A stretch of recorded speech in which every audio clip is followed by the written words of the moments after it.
Good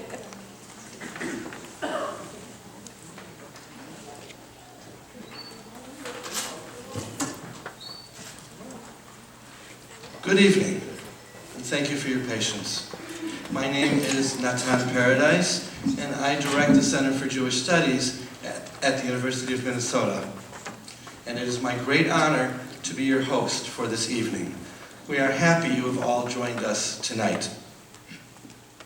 Times are hard. And when times are hard, we all do better when individuals and communities come together to support each other. You've looked around you. There are people in this room you do not know, people you have never shared experiences with. Tonight is an opportunity to come together. This is also an opportunity to turn off your cell phones.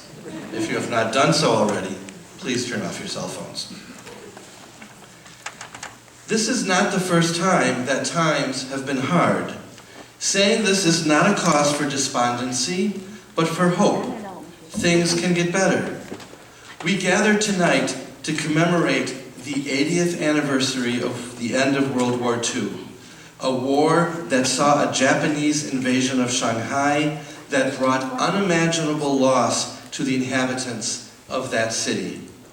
And in the midst of their suffering, the Chinese people of Shanghai were joined by Jewish refugees from Europe, fleeing a murderous Nazi regime and seeking refuge in one of the only places in the world that would allow Jews in. Communities came together in Shanghai. Tonight, we come together through shared scholarship, shared memory, and the power of dance to evoke what is hard to articulate in words, to learn, to honor, and to remember.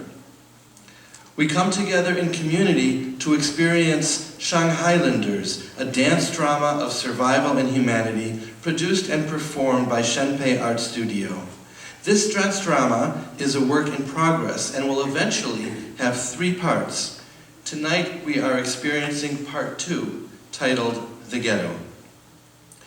You should have received Post-it notes when you came in, which you may use to write questions for our speakers and for the choreographer. After the introductory part of this event concludes, which is intended to provide you with the historical and lived context of the dance drama, you will have an opportunity to pass your questions to the aisles for collection. You will have a second opportunity to turn in questions after the dance performance is over, right before the question and answer period. That's right, there will be a question and answer period after the dance, so please stay for that as well. You will also find a QR code in your program, which takes you to a survey we ask that you complete when the evening is over. Shenpei Art Studio will be very grateful to have that feedback from you. It is now my great honor and pleasure to introduce world-renowned, award-winning, and visionary choreographer Shenpei. Shenpei is herself a World War II survivor, escaping with her mother a massacre in Shanghai, and she had first-hand experience living with the Jewish refugees in Shanghai. Please join me in welcoming Shenpei to the podium.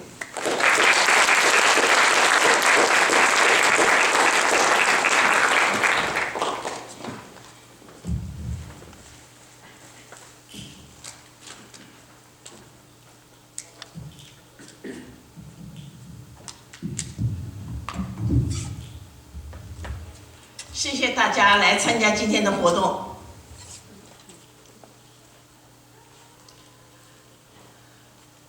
Thank you everybody. Thank you everybody. Thank you everybody for coming tonight. 我是沈培，我是2次大战的幸存者、受害者。 I am the victim and the survivor of the World War II.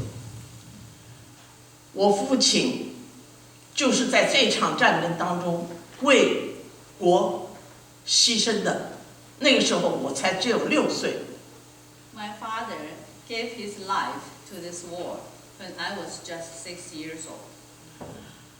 我自己也亲身经历了日本飞机对着我俯冲扫射。那个时候我只有4岁，但是日本飞行员戴了那个飞行眼镜，这样低空的扫射。那个时候我们连高射炮、机关枪都没有，就对着咔这样下来，我永远不会忘记。When I was just 4, I still remember the vivid memory of the Japanese aircraft diving down, and the pilots wear the goggles, and they aimed to me, and they dive down and shoot to the people, including me, in a short, very close range. 所以我有强烈的家国情怀，我渴望和平。So I have very deep longing to peace, and I have a deep love, profound love for my own country. 可是80年过去了，这个世界并不太平。80 years have passed. The peace yet is remain out of reach. 所以在今年这个反法西斯战争结束80周年的时候，我就想做一部舞剧来加以纪念。This year marks the 80th anniversary of the victory of in World War II. That prompted me to create a dance drama to memorize this very special historical event. 这部舞剧呢，是以当年上海人自己也在维运的时候，仍然能够有宽大的胸怀，接纳被流亡的犹太人的这种故事，来彰显在至暗的时刻，人性的光辉永不泯灭。This story is telling the historical event when Shanghai people themselves were struggling with the Japanese invasion and have difficult lives. They opened their arms to embrace the refugees, Jewish refugees from Europe, and that shows the human resilience, compassion, love, and kindness that will never fade. 对这段历史呢，我可以也是说也是亲历者。我小的时候一个音乐老师就是犹太人，他就是被后来太平洋战争爆发以后就被关到那个虹口隔离区的。I have a first-hand experience of this part of history.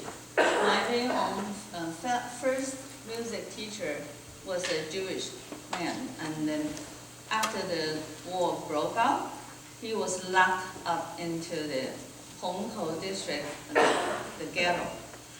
那个时候呢，我的舅舅舅妈呢正好也是住在那里，所以他们曾经冒死的去救这些人就想办法丢面包进去这些所以他们有很多结交了这个和犹太朋友结交了很深厚的友谊。My very own uncle and aunties live in that area, and they risked their lives to help the refugees. They threw bread and over the fence to help them, and over the time they built a very strong relationship and friendship. 同时呢，这些犹太朋友呢，也对上海有很多贡献。比方说，我的合作者刘一超老师，他的爷爷是个音乐家，他就是向这个一个有名的犹太小提琴家学的小提琴。The Jewish people in Shanghai also contributed to the society. Our very own choreographer, Chloe Liu, is from Shanghai, and her grandfather was a musician, and His first music teacher was a very famous Jewish violinist. 那个时候有一首当时非常流行的歌曲叫玫瑰玫瑰我爱你。这首歌曲呢，就是由中国著名的作曲家陈可辛写的曲子。There was a very famous popular song called "Rose Rose I Love You." It was written by a Chinese musician Chen Kexin. 可是呢，那个时候中国人还不懂五线谱这个呢，后来这个曲子《玫瑰玫瑰我爱你》，就是有一个犹太的音乐家叫那个奥托约阿西姆的，他听到以后呢非常喜欢，就拿来把它谱成了五线谱。At that time, the Chinese musicians were not familiar with the Western musical notation yet. It was a Jewish musician named Otto Joachim who wrote the music in the Western notation. 战争结束以后呢，他就把这首曲子带到了美国，而且灌成了唱片，就成了第一首风靡美国的中国歌曲，使中国的玫瑰在全世界绽放。He later brought the music back to America and recorded the music, and the song became the first Chinese song to be a hit in America. So the Chinese rose will be blossom in the world. 看，我们还找到了当年，这就是他手写的五线谱。这个是中国人和犹太人的这个友谊的生动的见证。On the screen was his handwritten music score. It was the great testimony for the friendship between Jewish people and Chinese. 所以呢，我选这首曲子做我的舞剧的一个主题曲，大家待会儿可以听到。So that's why I chose this song to be the theme music for the dance drama. And pretty soon you will be listening to it. 可是要做一部舞剧，那可是一个大工程，这可不是随随便便做起来的。而那个时候呢，我既没有人，也没有钱，一分钱也没有，就是一个 idea， 就是一个白日梦。Making a dance drama was not a simple thing. It was a huge challenge. At that time, I did not have any funding, no people. All I had was a dream. 幸亏我有一个好女儿我的女儿武星，她知道了我这个梦想以后呢，就拿出了200%的力气，全力以赴的来奔走，来促成这件事情真是里里外外一把手。I'm grateful for my wonderful daughter, Starry who threw herself into this project, 200% of her effort to make this dream become a reality. 然后呢，我有一些犹太的老朋友，像像 B、像尼尔他们他们也就是出来全力以赴的支持。A few of my very good Jewish friends, Phyllis, B, and Neil, they heard about this dream and they support me in a very great way. 然后 State Art Board 决定给我这个项目拨款，成为了关键的能够使我这个项目能够启动的一个关键。The turning point was when the Minnesota State Arts Board granted us a grant so that we can begin this project. 然后我的很多朋友、学生朋友，他们都是为了这个有国际视野、有历史厚度的这样的一个梦想而走拢来支持我。Many friends and students of mine were inspired by this dream, and they came together, and they were touched by the deep and profound history and artistic depth. So they joined together to work together to make this happen. OK， 后来呢，特别是又得到了Nathan 教授还有各位的这个犹太组织和朋友的支持，还有我们中国社区的支持，使今天我这个梦想呢，一半可以成真了。Fortunately, we had Professor Nathan Paradise from the University of Minnesota who came on board and invited more guest speakers. Pretty soon you will hear them introduce themselves. So these joint efforts that make this reality partially become true. So Act 2, the ghetto, will be showing on stage for you tonight. 我表示衷心的感谢。I'm deeply grateful. 我相信通过今天的活动以后，会得到更多的人的支持，使我们能够最终在今年纪念反法西斯战争胜利80周年的时候，能够把全剧都排出来。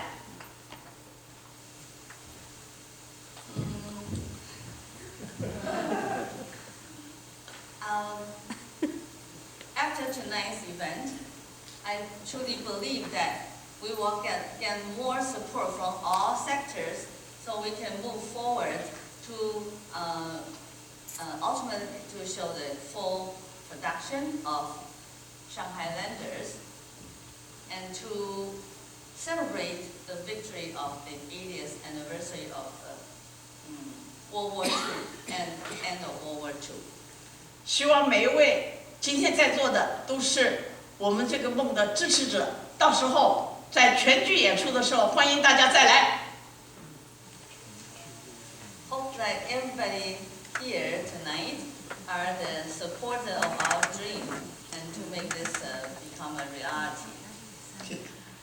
今天我们请到了了不起的嘉宾，所以我希望我就到这儿为止，把时间留给他们，我下去聆听了。It's a rare opportunity for us to invite the wonderful guest speakers tonight. So I will stop here. So I'll sit there with you to listen to their sharing. Thank you. 谢谢大家。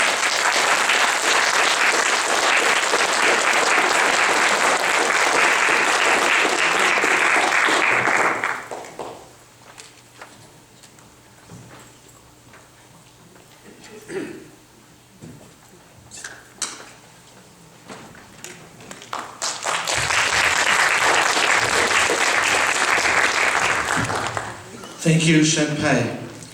It is now my pleasure to call to the podium Dr. Sarah Halpern.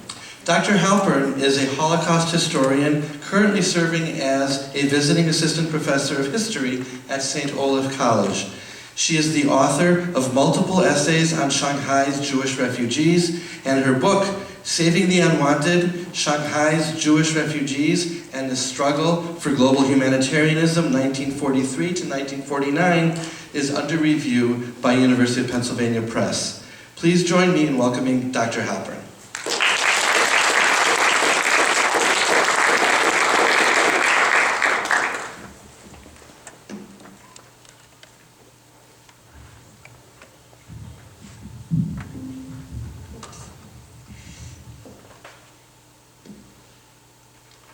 Good evening, everyone. Thank you so much for being here. And I would like to thank Champagne and the team for inviting me to join to give you a historical context of the play.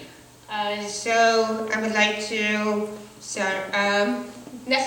So I just want to say that this picture is a picture of the Bund, which was a main thoroughfare in Shanghai in the international settlement. And this is where the world converges into one place, right? So the Chinese are working there as dock workers, the job pullers, they work as coolies, known as coolies. But they were also very wealthy Chinese as well. It's also where the Hong Kong Shanghai Bank is located, and finally, it's also where Jewish refugees are off ships from Europe. So it's a very important part of Shanghai today, in the past and today. Next slide, please. So Shanghai did not start with the British or the foreigners can come to look for opportunities. It actually began at the merchant town of only 400,000 people by 1843. And then in 1843, the British and the Chinese, after the Opium War in 1830, signed a series of territorial treaties in which the Chinese forced the hand of the Qing dynasty to allow British subjects to live in China under British laws rather than Chinese laws, which is known as extraterritoriality. But as also, while the Chinese authorities manned the ports, the border control, they had to simply allow or give courtesy to borders, so let them pass through. In other words, no visa, no identity papers were needed to enter in ports like Shanghai, Hong Kong, and Shenzhen. There were a couple of others along the way. Next slide, please.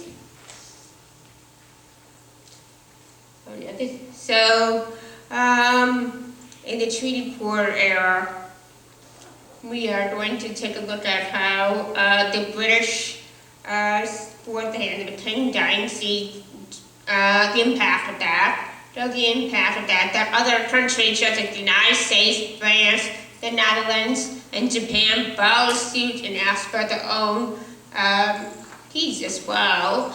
So over time, China became weaker and weaker and weaker, that it really struggled at any kind of global standing. But in the meantime, with all the borders coming into the city grew and grew from 400,000 in 1843 to 4 million in 1939. So this is tremendous. So brought in all kinds of opportunists, including the Chinese and the Jews, who came as refugees in their own right.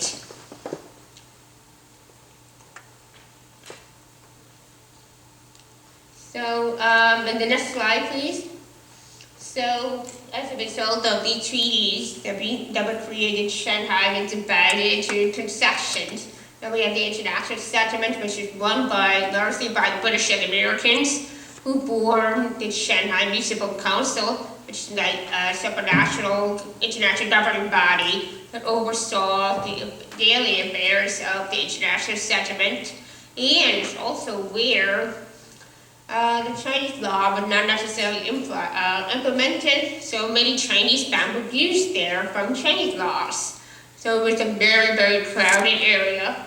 And then we have the French accession. The French, of course, wanted their own piece, right? So it was run by France. And on the map, you can see where the star is. That's where the Jewish refugees ended up, straddled between the international settlement and the Chinese area, which then became overtaken by the Japanese. Next slide, please. So, while Shanghai was growing, of course, Jews found opportunities, right? So, the Baghdadi Jews, the Jews who came from Baghdad, which is now today Iraq, they were already involved in the British trade system. So they came first through India, and they heard about, and as soon as the British expanded into China, they followed suit, right? They looked for opportunities, so they have become entrepreneurs in their life. They became real estate developers. They became philanthropists. and the Badani Jews were classed as Sephardic customs coming out from Spain and Portugal, and they spoke Arabic. And then later on, after 1905, especially after the Russian Civil War in 1919, 1921, when we have the Ashkenazi community, who led local violence towards Siberia into Harbin, which is right along the Chinese-Russian border, where they built whole new lives. And then over time, they made their way down the coast, down to Shanghai, and then eventually Hong Kong, for more economic opportunities. And they were very much similar to many of the American Jews today. It's an Ashkenazi tradition. They spoke Yiddish and Russian, and some did Polish. So because of the cultural differences between the two communities, they never really came together into one large Jewish community. They created their own synagogues, just like the motel at the bottom that belonged to the Ashkenazi community, and have been transformed into Shanghai Jewish Refugee Community Museum today. And at the top photo is the Tandoori family, who became, Sassoon family, who became incredibly wealthy and very important in the diplomatic relations with the Japanese and the British. And eventually the American Jewish Joint Distribution Committee that later came to look after the Jewish refugees. Next slide, please. So we'll move on to the next era. We're now in a transition from one period to another. So this is where the base of the Chinese and Jews start to come together in 1937-38, when the two, although not formally allies yet, but you have these two great powers, the Germans and the Japanese, looking to expand their sphere of influence. So China, this is where World War II actually began in Asia, with the Battle of Shanghai in 1937 that lasted for three months, which Champagne survived. And when the Chinese government surrendered, the Japanese essentially took over all the Chinese responsibilities and the role in the Shanghai Municipal Council, including the border. So the Japanese were now responsible for monitoring the border. And of course, there was significant separation throughout the Chinese areas. That battle did not touch the international settlement and the foreign possessions, for obvious reasons, not to anger or upset the Europeans and Americans, who were also